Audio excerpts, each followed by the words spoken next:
flor, yo me detuve a ver un día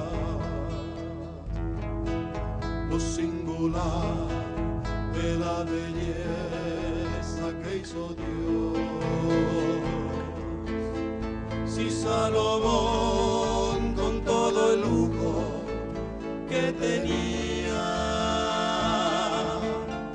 no consiguió vestir como una simple flor,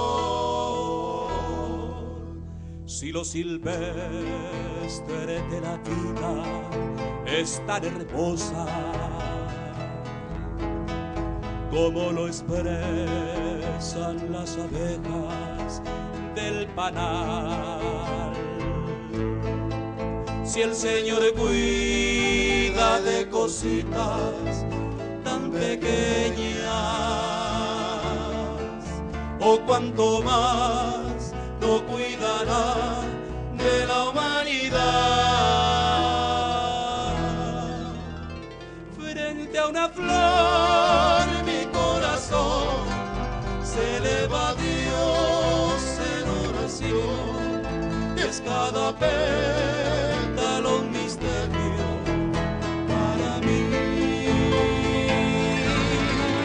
Y las tristezas que sufrí se desvanecen frente a Dios, porque si Él cuida de una flor, cuida de mí.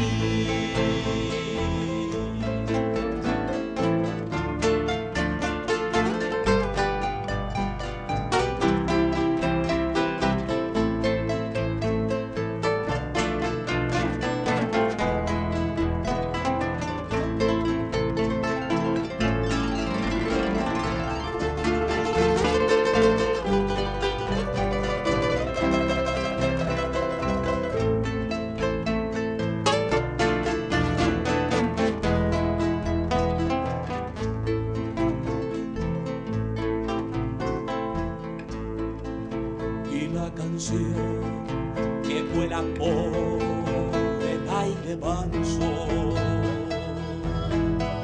prende bien sueño a la armonía vegetal.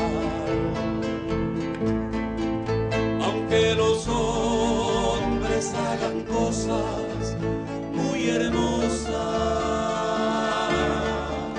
la simple flor me está diciendo mucho más.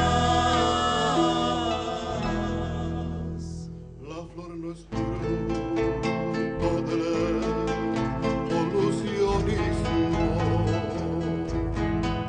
no puede ser fruto de la casualidad,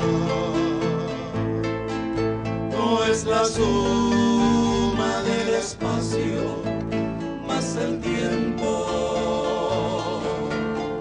en mutaciones selectivas del azar.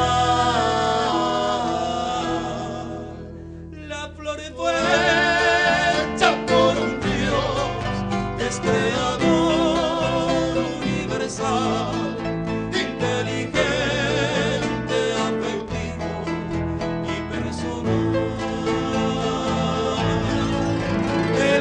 Nunca creará belleza viva integral, son pinceladas de alguien que sabe pintar.